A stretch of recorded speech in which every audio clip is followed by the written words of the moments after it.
Hallelujah. ഈശോയെ ആരാധന, ഈശോയെ മഹത്വം, ഈശോയെ സ്തുതിക്കുന്നു. ഈശോയെ കരുണയായിരിക്കണമേ. പരിശുദ്ധാത്മാവെ സ്തുതിക്കുന്നു. നന്ദി ഈശോയെ, നന്ദി നന്ദി നന്ദി. ഈശോയിൽ ഏറ്റവും സ്നേഹം നിറഞ്ഞവരെ, ഇന്ന് പരിശുദ്ധാത്മാവ് നമുക്ക് നൽകിയിരിക്കുന്ന തിരുവചന ഭാഗം വിശുദ്ധ മത്തായി സുവിശേഷം 8-ാം അധ്യായം 16-ഉം 17-ഉം തിരുവചനങ്ങളാണ്. ദൈവവചനം ഇപ്രകാരം വെളിപ്പെടുത്തിയിരിക്കുകയാണ്.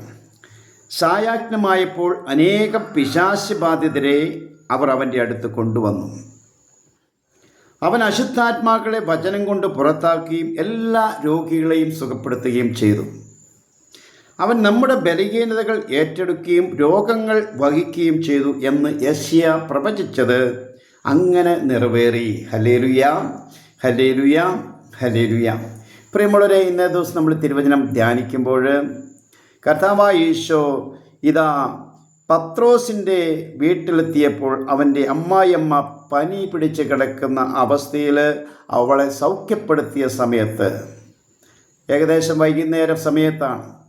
അപ്പോൾ ജനങ്ങൾ വിവിധ സ്ഥലത്തുള്ള പിശാച് ബാധിച്ച വ്യക്തികളുമായിട്ട് ഈശോയുടെ അടുത്തേക്ക് ചെല്ലുകയാണ്. അപ്പോൾ ഈശോ ഈ പിശാച് ബാധിച്ച വ്യക്തിയിലുള്ള അശുദ്ധാത്മാക്കളെ തൻ്റെ വചനമയച്ച് സൗഖ്യപ്പെടുത്തുകയാണ് ചെയ്തത്. ഹല്ലേലൂയ. അതുപോലെ തന്നെ അനേകം രോഗികൾ, വിവിധ രോഗങ്ങളാൽ ക്ലേശിച്ച വ്യക്തികളെയും ഈശോയുടെ അടുത്തേക്ക് കൂട്ടിക്കൊണ്ടുവന്നു. അവരെല്ലാം ഈശോ സൗഖ്യപ്പെടുത്തി എന്നവർ ഒരാളെപ്പോലും മാറ്റി നിർത്തിയിട്ടില്ല. ഹല്ലേലൂയ. അതായത് വിശുദ്ധ മത്തായി സുവിശേഷത്തിൻ്റെ 8-ാം അധ്യായത്തിന് 1-ാം തിരുവചനത്തിൽ കാണാൻ പറ്റുന്നത് എങ്ങനെയാണ്? യേശു മലയിൽ നിന്ന് ഇറങ്ങി വന്നപ്പോൾ വലിയ ജനക്കൂട്ടം അവനെ അനുഗമിച്ചു. ഈശോയെ അനുഗമിച്ച ഒരു വ്യക്തി പോലും സൗഖ്യപ്പെടാതിരുന്നിട്ടില്ല. ഹല്ലേലൂയ. അതുകൊണ്ട് ഈശോയുടെ കൂടെ നടക്കുന്ന എല്ലാ മക്കൾക്കും ബ്ലെസ്സിങ് ഉണ്ട്, സൗഖ്യമുണ്ട്.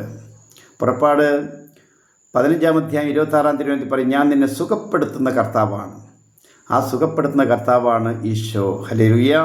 വീണ്ടും അതിൻ്റെ 17-ാം തിരുവചനം കാണാൻ പറ്റുന്നത് ഇങ്ങനെയാണ്: അവൻ നമ്മുടെ ബലഹീനതകൾ ഏറ്റെടുക്കുകയും രോഗങ്ങൾ വഹിക്കുകയും ചെയ്തു എന്ന് യെശയ്യാ പ്രവചിച്ചത് അങ്ങനെ നിറവേറി.